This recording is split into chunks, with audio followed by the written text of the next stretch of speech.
Oke, assalamualaikum warahmatullahi wabarakatuh, anakku sekalian. Kita masuk di materi SBDP, yaitu materinya adalah batik Nusantara, ya. Batik Nusantara yang kita akan pelajari di tema 3 ini. Masih tetap bersama dengan saya, Muhammad Rizkal. Jadi untuk di tema 3 ini SBDP-nya itu cuma batik saja ya, cuma batik yang kita akan pelajari. Kemudian kelanjutannya sebenarnya itu ada, kelanjutannya itu pola lantai, sebenarnya ada pola lantai tari, tapi itu masuk di tema 4 ya, masuk di tema 4. Jadi untuk SBDP di tema 3 ini itu adalah batik ya. Oke. Jadi kita lanjut ya. Keragaman tidak menghalangi sebuah bentuk kerjasama. Malah sebaliknya, keragaman justru semakin memperkuat kerjasama. Jadi meskipun kita berbeda, misalnya ada yang suku Bugis, ada suku Makassar, ada suku Batak, dan lain sebagainya, itu kan semua adalah keragaman. Apalagi misalnya agama, ada agama Islam, ada agama Kristen, ada agama Hindu, ada agama Buddha, dan lain sebagainya. Itu kita kan berbeda, tapi semua itu adalah keragaman yang kita miliki di Nusantara ini. Jadi sebaiknya itu tidak menghalangi sebuah bentuk kerjasama di antara kita semua. Malah sebaliknya, keragaman justru semakin memperkuat kerjasama. Indonesia sangat kaya akan keragaman budaya, antara lain terlihat pada keragaman seni rupa setiap daerah. Jadi eh, karena di Indonesia itu terdapat 34 provinsi, itu setiap provinsi memiliki karya seni rupa, karya seni musik, dan lain sebagainya. Itu setiap daerah berbeda-beda. Nah, itulah bentuk keragaman yang nantinya kita akan pelajari juga di PKN, seperti itu. Oke, karya seni rupa di setiap daerah memiliki ciri khas masing-masing yang dipengaruhi oleh kreativitas seniman yang membuatnya. Jadi setiap daerah itu memiliki kreativitas seniman yang membuatnya itu sendiri-sendiri. Biasanya itu lahir dari nenek moyang mereka.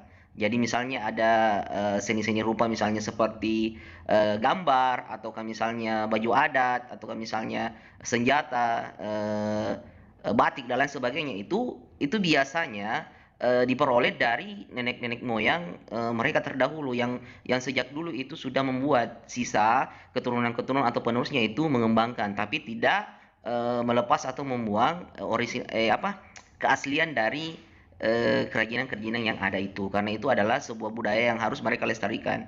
Oke, lanjut ya.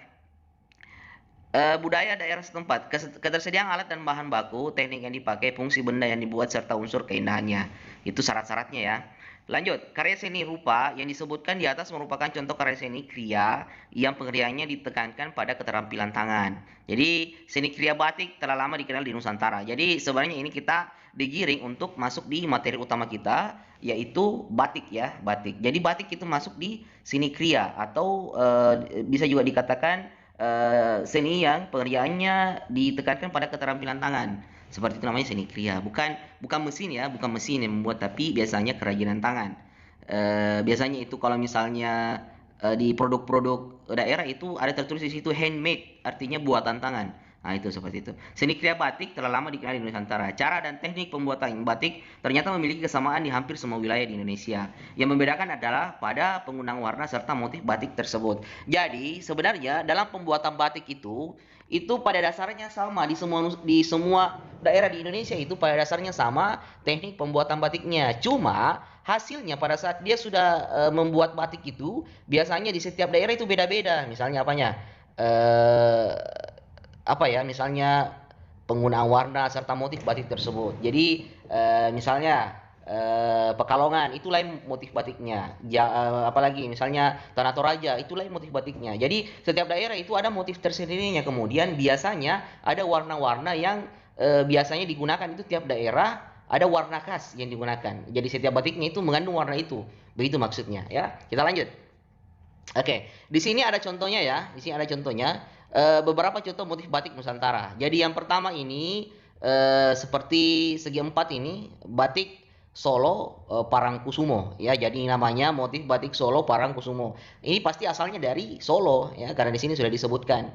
Jadi namanya nama motifnya itu adalah batik Solo Parangkusumo. Nah, ini. Kemudian selanjutnya salah satu contoh motif batik Pekalongan ini ada juga di sebelah kanan yang warna hijau ini. ini adalah salah satu motif batik Pekalongan. Selain dari ini ada juga motif-motif batik yang lain. Bisa kalian cari sendiri di internet, ada banyak. Kemudian di bawah ini ada motif batik Cirebon Mega Mendung. Ya, jadi kalau saya pribadi ya, motif batik Cirebon Mega Mendung ini unik ya, unik. Jadi disitulah bisa dilihat bahwa setiap daerah itu memiliki keunikan batik tersendiri. Kemudian penggunaan warnanya juga itu biasanya setiap batik yang mereka buat itu biasanya ada mengandung warna-warna yang mereka biasa gunakan seperti itu. Kemudian lanjut motif batik Yogyakarta ceplok. Kalau saya pribadi paling suka dengan motif batik yang seperti ini dari Yogyakarta ya, dari Yogyakarta. Namanya motif batik ceplok, Yogyakarta ceplok seperti itu. Ini sering kita lihat di daerah orang-orang Yogyakarta itu sering pakai motif-motif begini di belangkonnya, kemudian di sarungnya, kemudian di baju-baju yang sering digunakan itu, apalagi kalau yang pelosok-pelosok itu sering menggunakan motif batik seperti ini. Nah, kalau misalnya kalian ingin memiliki, ini banyak sebenarnya dijual, banyak dijual. Sisa kita lihat karena penjualnya tidak mungkin mengatakan bahwa dia tahu semua batik ini, motif ini. Kemungkinan tidak mereka semua tahu, tapi terkadang juga ada penjual yang tahu asal batiknya seperti itu ya. Ini adalah 4 contoh ya, ini 4 contoh, masih banyak lagi contoh-contoh batik yang lain yang bisa sebenarnya kita cari di internet masing-masingnya karena ada banyak motif batiknya seperti itu, motif batiknya. Oke, kita lanjut. Oke, kita masuk di teknik pembuatan batik terbagi atas 3, yaitu yang pertama adalah teknik tulis menggunakan canting sebagai alat pembuat motif. Tahu canting ya? Canting itu seperti alat tulis, tapi di bagian atasnya itu ada apa ya? Ada semacam ini saya perlihatkan ya. Ini saya perlihatkan seperti ini ya. Ada di atasnya itu ada tempat untuk memasukkan warna. Jadi itu di bagian bawah itu keluar sedikit-sedikit. Itu yang dituliskan di kain. Itu namanya teknik tulis. Kemudian yang kedua, teknik cap menggunakan stempel yang di atasnya sudah berbentuk ragam hias batik. Jadi ini lihat contohnya di samping, namanya teknik hias, teknik cat ya. Jadi biasanya cap bukan cat, cap ya, cap menggunakan seperti stempel. Jadi sudah ada cetakannya ya, sudah ada seperti stempel itu. Jadi sudah dicetak, di stempel, kemudian sisa stempel itu dimasukkan ke tintanya atau ke warnanya, kemudian dicap atau distempel di kainnya seperti itu. Itu namanya motif teknik cap. Kemudian teknik cetak atau sablon. Ini yang paling sering ya, ini paling sering namanya teknik cetak atau sablon. Itu biasanya menggunakan mesin ya. Ada juga yang menggunakan mesin, ada juga yang sablonnya itu manual. Nah, itu, tapi semua menggunakan tinta. Itu namanya dicetak. Oke. Selain memiliki teknik pembuatan batik, motif batik juga menyimpan makna tersendiri. Misalnya motif batik parang rusak yang memiliki makna pertarungan antara manusia melawan kejahatan dengan cara pengendalian diri yang dapat membentuk manusia menjadi mulia dan bijaksana. Jadi kesimpulannya seperti dia. Selain dari teknik pembuatan batik itu sendiri, kemudian mereka itu membuat atau dari nenek moyang mereka itu membuat motif batik atau motif batik itu sudah ada yang dikembangkan. Itu tidak semata-mata membuat begitu saja ya. Jadi biasanya setiap motif batik itu ada artinya, ada artinya. Tapi biasanya itu mereka sendiri yang tahu. Biasanya nanti kita tanya baru kita bisa tahu ya. Tapi sebenarnya kalau kita mau cari di internet itu ada banyak sumber yang menjelaskan tentang arti-arti motif batik seperti itu. Ya, itu untuk materi kita. Saya mau perlihatkan satu video ya. Saya mau perlihatkan satu video. Ini adalah video tutorial dalam membuat batik. Sebenarnya ini masuk batik batik tulis. Karena kenapa? Video yang saya akan perlihatkan berikut ini itu adalah video kakak kelasmu beberapa tahun terakhir ya. Jadi sudah 3 tahun itu kakak kelas kalian sampai yang tahun lalu itu membuat batik seperti ini. Jadi kita lihat videonya. Jadi saya pernah bikinkan tutorial, itu masih ada videonya. Ini saya bikinkan tutorial. Jadi insya Allah kalau ada waktu kita nanti untuk tugasnya itu ataukah tugas tema 3-nya nanti kita bikin seperti itu ya. Tapi saya kasih lihat dulu tutorialnya. Oke. Coba silakan disaksikan. Oke, assalamualaikum warahmatullahi wabarakatuh anak-anakku sekalian. Jadi ini adalah proyek kelas kita untuk tema 3, yaitu membatik ya, membatik. Jadi di sini Bapak sudah siapkan bahan-bahannya. Yang pertama itu adalah kantong plastik ataukah apa saja, kertas kah atau kertas karton dan lain sebagainya. Ini fungsinya agar nanti cat kalian tidak meluber ke lantai. Karena kalau meluber, masalahnya itu akan muncul yang baru. Entahkah kalian dimarahi orang tua atau dimarahi oleh ibumu. Tuh, makanya pakai pengalas. Setelah itu motif batik yang belum diwarnai. Ini adalah kain ya, kain. Ini adalah motif batiknya. Setelah itu kita gunakan dua warna. Jadi warna apa saja boleh ya. Kita gunakan cat akrilik. Jangan gunakan cat air. Kenapa? Karena kalau cat air pada saat kalian mencuci atau kena air itu akan melumber. Makanya kita gunakan akrilik. Akrilik itu bisa di mana saja, bisa di kain, bisa di kayu, bisa di papan, bisa di kertas. Semua media bisa. Jadi kita gunakan akrilik. Kemudian kuas, ini kuas namanya kuas padat, bukan yang kuas halus ya. Kuas padat supaya tidak meluber catnya kemana-mana. Kemudian air bersih. Kemudian ini tatakan jika ingin mengencerkan cat ini. Ya, jadi ini diencerkan. Ya, jadi carilah tatakan yang lebih bagus karena saya tidak dapat tatakan yang bagus. Saya cuma dapat yang ini. Makanya silakan cari tatakan yang lebih bagus yang bisa digunakan menampung air ya. Oke. Pertama, silakan buka catnya. Ini cat baru ya. Kemudian ini ada runcing, fungsinya untuk menusuk di sini. Nah, ini. Kemudian sebenarnya bisa kalian langsung ya, kemudian bisa juga kalian encerkan. Tapi untuk lebih menghemat, biasanya kita encerkan sedikit ya. Pakai air. Ini. Ya, ini ya, ini. Kemudian kita tutup. Oke. Setelah itu kita beri air. Ya, jangan terlalu banyak. Kalau tidak bisa tiriki. Nah, oke. Ini cari tatakan yang bagus. Ini airnya dari kemana-mana ini. Nah, ini penontonku ketawa. Nah, hancurkan. Langsung diencerkan. Ya. Setelah itu kita baru mulai ya, Nah, gunakan kalau kalian mau warnai biru semua dulu.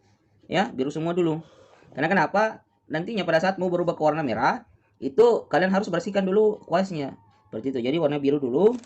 Biasanya kita mulai dari sudut-sudut dulu. Silakan diwarnai.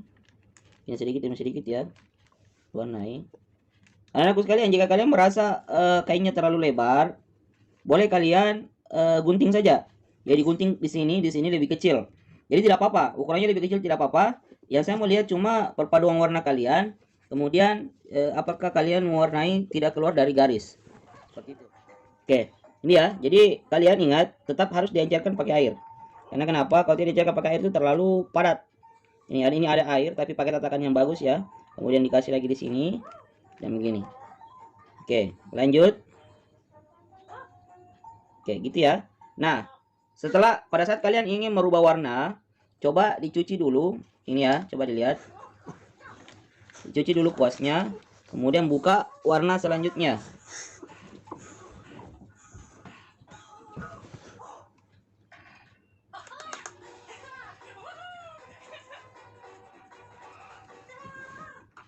Kemudian masukkan ke tatakan kalian.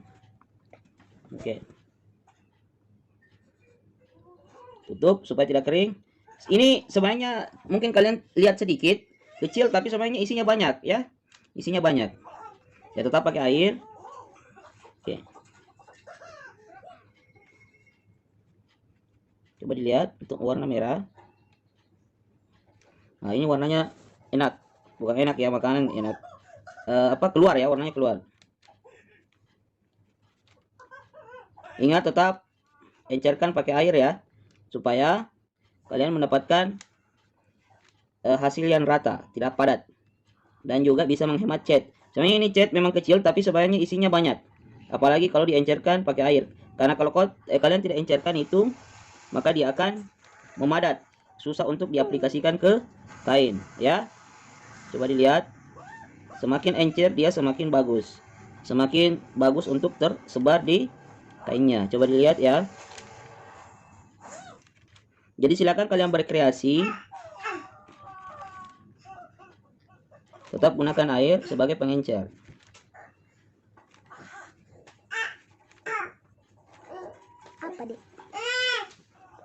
Karena kalau kalian tidak menggunakan air, itu akan padat sekali. Ini adalah cat akrilik yang merek bagus. Jadi jangan pakai cat air, gunakan cat akrilik. Ya. Oke. Jadi kita bisa mencampur dua warna ini menjadi satu warna baru ya. Coba dilihat. Oke, merah dicampur dengan biru itu akan menghasilkan satu warna yang baru. Oke.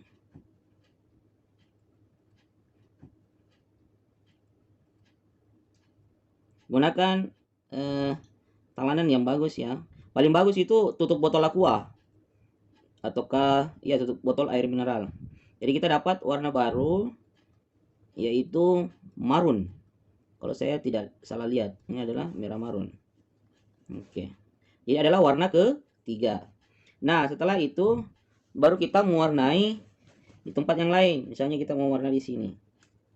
Coba dilihat.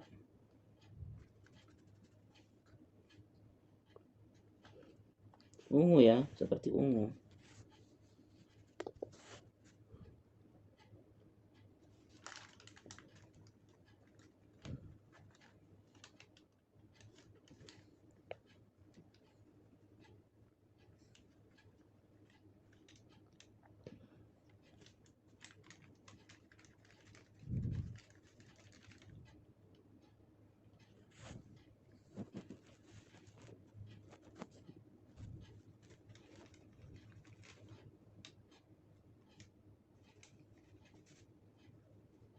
Oke, dan begitulah seterusnya ya. Jadi anak-anakku sekalian silakan berkreasi, gunakan imajinasinya dan hasilkan karya yang bagus ya. Jadi jangan dibikin ribet. Kalau memang ini terlalu lebar silakan dikecilkan, dipotong. Kalau catmu cukup ya bagus lagi. Oke. Cukup sekian. Selamat berkreasi. Assalamualaikum warahmatullahi wabarakatuh.